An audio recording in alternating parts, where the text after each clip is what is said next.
Hi guys, this is Wandering Gigi coming to you. I am leaving Vernon and I'm heading to Summerland to go camping with a group of ladies. It's a workshop and I'm not 100% sure what exactly it is. Self-improvement, I know that, but I don't know what the temperature is, but my phone wants to heat up again, and I really wanted to, show you the scenery as I'm driving, but I'm having difficulties, as always. So, the Okanagan tends to be hot, and it's the way it is, I never thought of that prior to agreeing to move to this area, but it is what it is. Summer is almost over, and the cooler weather, and then pretty soon everybody's going to be complaining about how cold it is, so it's just the way it is. But right at the moment I'm driving parallel to Highway 97 South. It's a side road that will take you all the way from Vernon to Kelowna. It's not busy, and this is one of the reasons why, because it is, I don't know, it's a Friday afternoon, it's about 2 o'clock in the afternoon, but I just thought instead of taking 97, this would be a lot nicer. It's a little slower because it is windy, and speed limit, well, right at the moment speed limit is like 30. Yeah.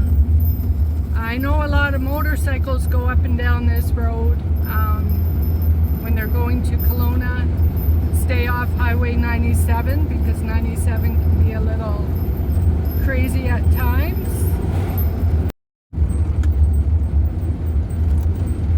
So we are coming into lake country, and this is where it does start to get a little prettier. The Okanagan Lake is to my right.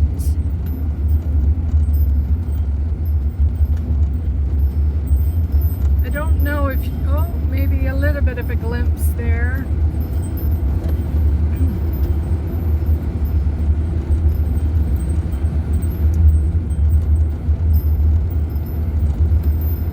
So to me this is, reminds me of cottage country, even though the cottages are quite lovely. Expensive cottages.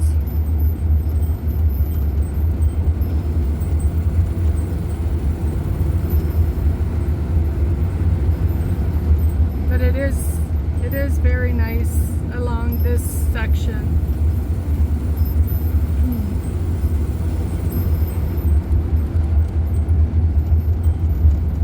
There's a lot of boat ramps along here, and there is a beach that we will pass. Actually, I think they do scuba diving lessons in that beach. I'm not too sure, why it could be because it's not busy. That would be my thought anyhow. The Okanagan Lake, I don't know exactly what it has to offer for scuba diving. And there's a little bit more of the lake coming up. And there's an orchard to the left here. I don't know if they have vineyards along here, but they do have a couple of orchards. One of the biggest orchard, I believe, is along this road.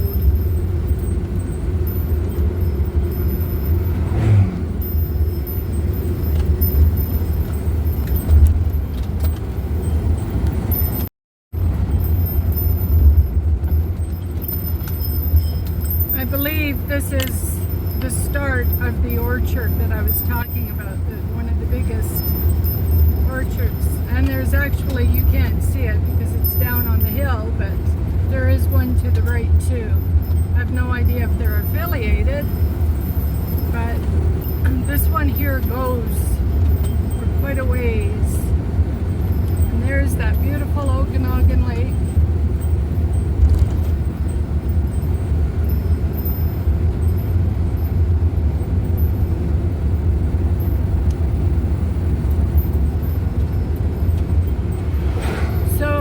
Okanagan is just outside of Kelowna, British Columbia. It's its own little community. Some say it's small, but I don't know. I believe it's part of Kelowna. Like, even though technically it's not, Kelowna has grown so much. They're almost attached.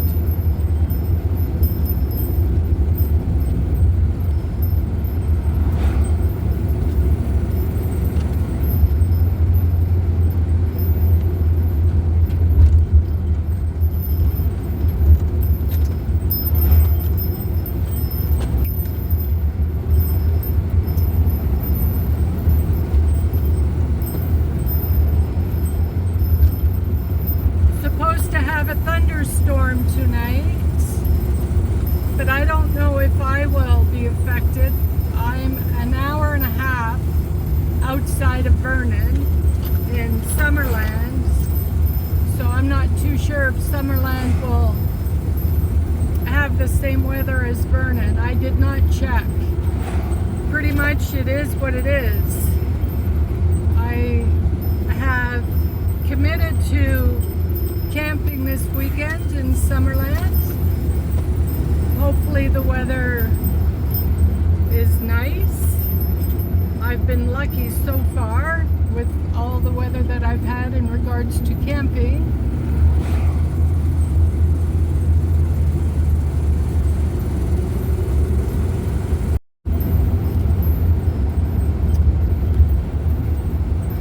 I don't know if the video shows, but you could see a few of the orchard, the fields, orchards, vineyards.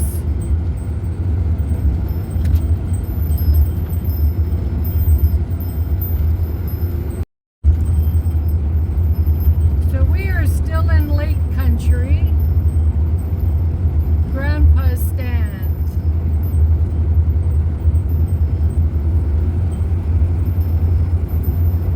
I've never gone this way, so I'm not too sure where we come out, but I'm relying on my GPS.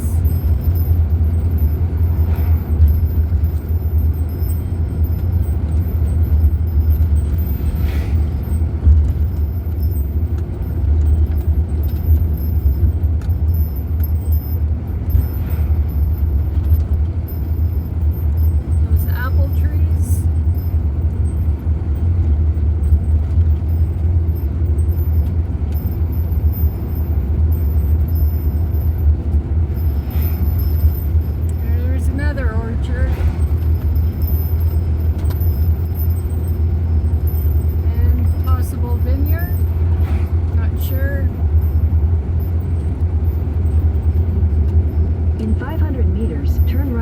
Okanagan Highway, British Columbia 97 South. Oh, so it took us back onto Highway 97, which is fine.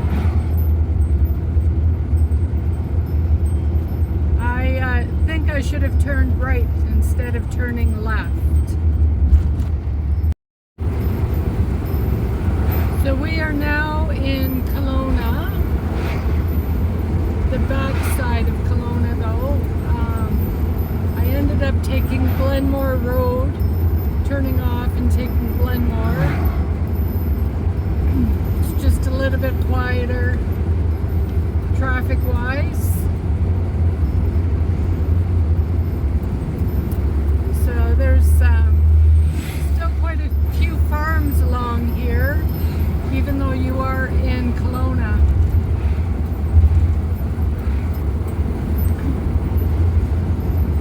So tourists that drive through Kelowna probably don't even know that there are farms in Kelowna. When you come in Highway 97, it looks just like a big city.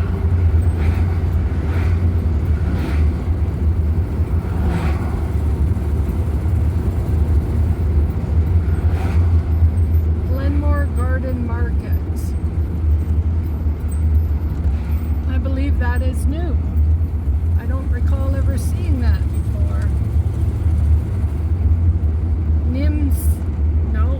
Nimis Farm? That looks fairly new too. As I said, it's been a while since I've been this way. In 2021, I used to drive this way to work in Kelowna at the cardiology office.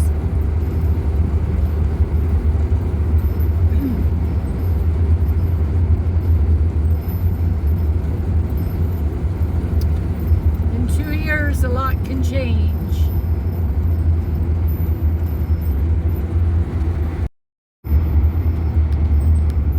Alright, so we are coming into the heart of Kelowna.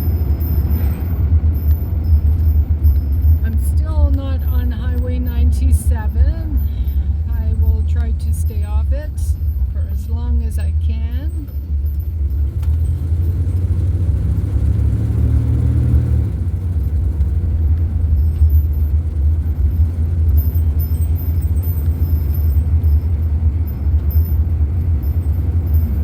In 300 meters, turn left onto Gordon Drive. Gordon Drive.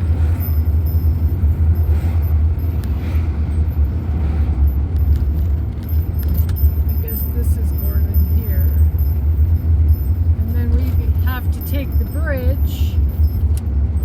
At the light, turn left onto Gordon Drive. The bridge over to West Kelowna. And hopefully traffic isn't too bad.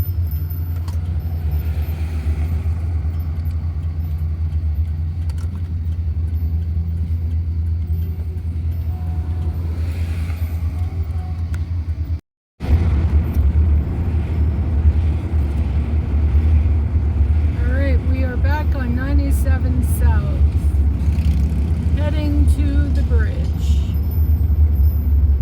I could not imagine what it was like before this bridge was built, where they only had, I don't know, a 2-lane road.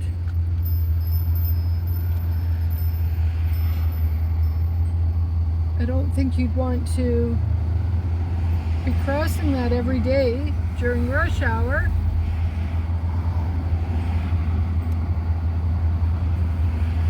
That was a big thing for me. I did that in Vancouver for a year and 3 months, I think it was. Oh, it was brutal. Oh, they have an HOV lane open. Well, that's nice, except that I'm driving solo. Uh-oh, maybe I shouldn't have done that.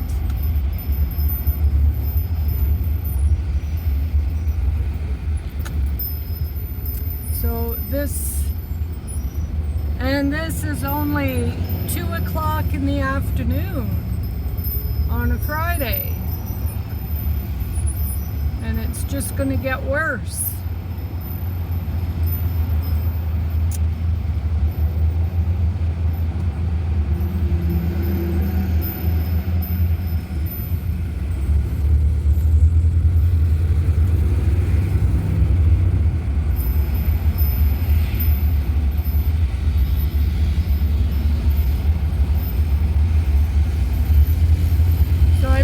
temperature today was 29. I believe that's what it was, anyhow.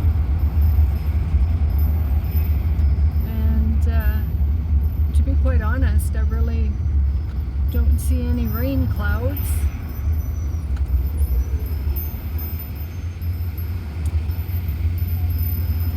I think we still have about 3 or 4 more blocks to go before we even get to the bridge.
Just say West Kelowna, but West Bank.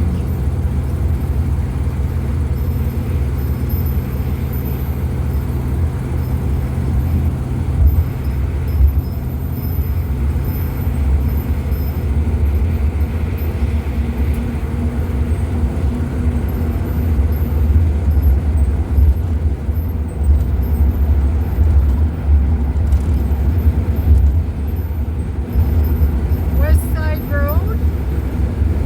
Took that the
a standstill. I think it's construction, but I'm not 100% sure. I hope it's construction. But with the orange signs, it tells me that it is construction. I'm not too sure.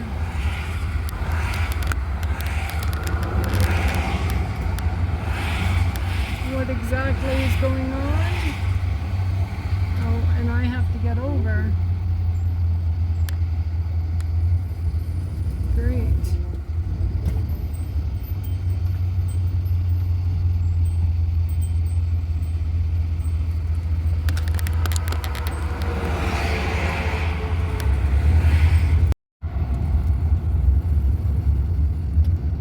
I'm not too sure what they're doing. There's a crane on top of the hill.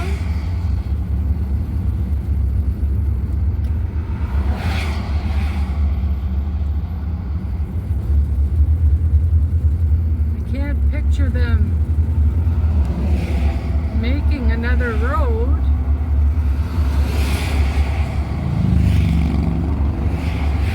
But who knows?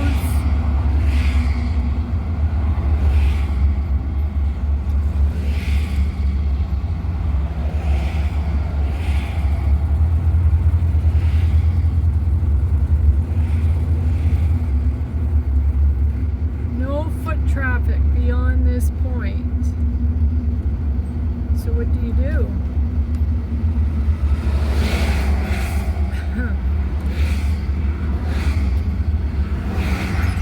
Construction site. So what are they doing up there?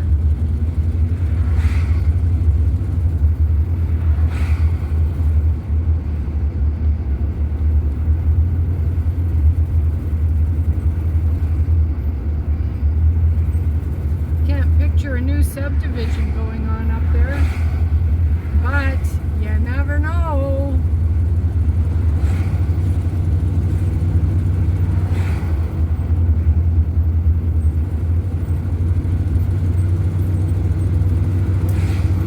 And I think we're almost done with the construction.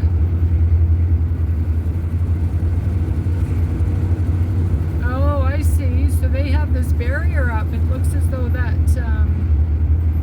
it did say a slide. Whoops. Huh. Interesting.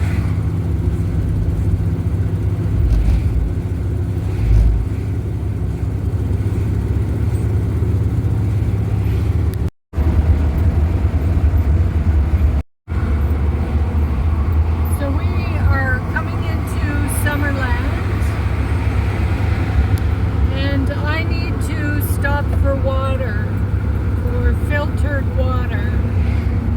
To be quite honest, I never really checked to see if I need any water in my tank.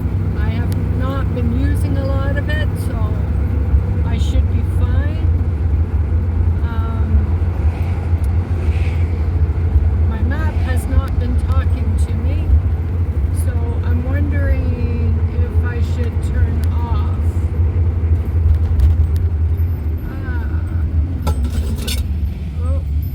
Send everything flying.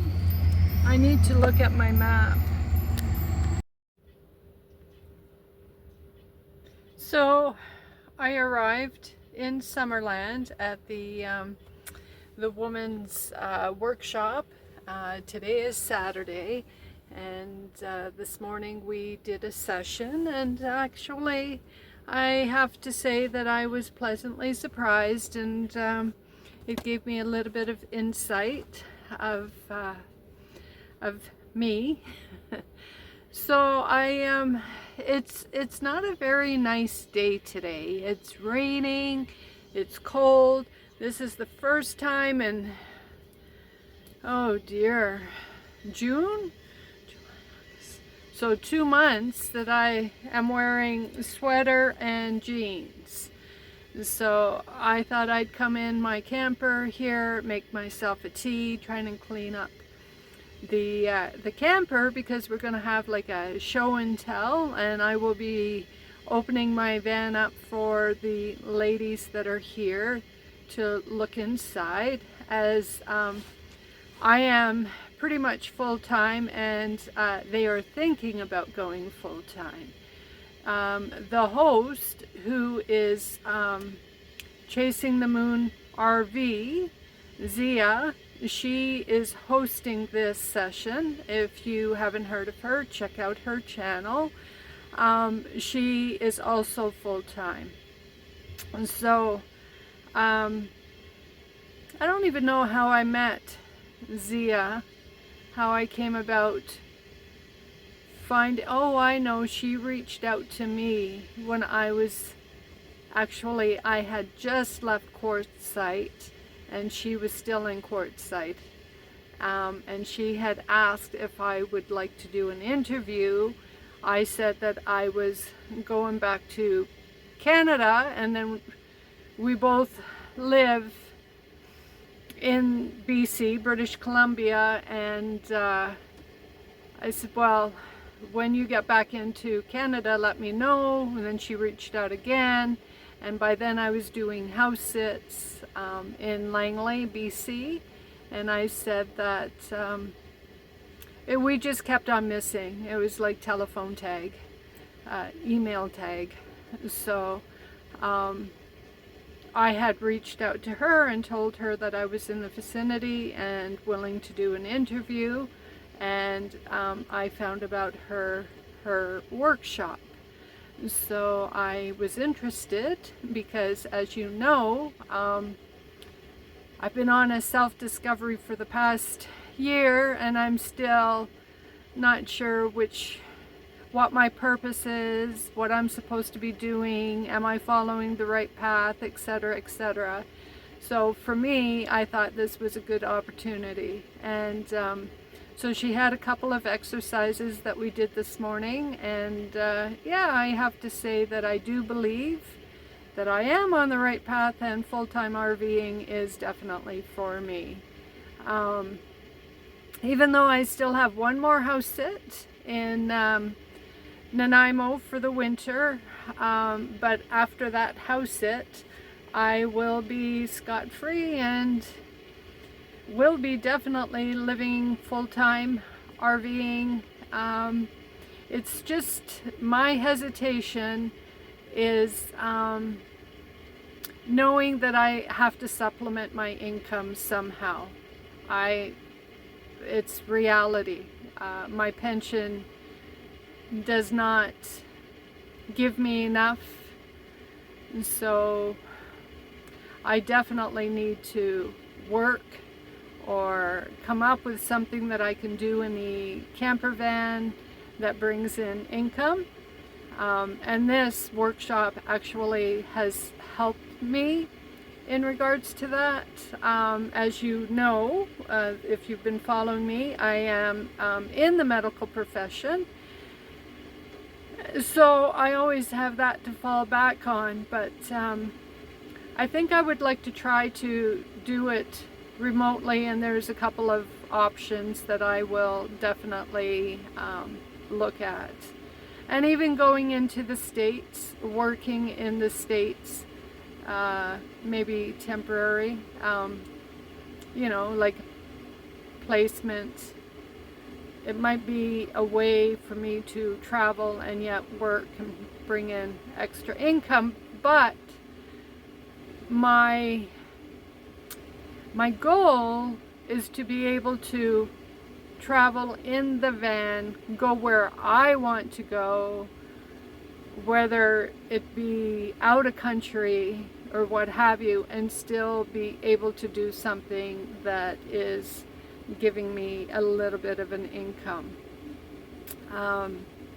I feel that there are a lot of scams out there in regards to remote work, and it's just trying to pick through what is not a scam and what is actually legit. So if any of you out there have any suggestions in regards to working online while traveling around in an RV, let me know. All right, well, I'm going to end this video. I'm going to hopefully show you where I am parked, because I am in the middle of an orchard. I know there's apples and there's cherries. I don't know if there's anything else, but the weather is quite unpleasant. It is supposed to be clearing up, but not until later. So I may do the video tomorrow before I leave. So stay tuned.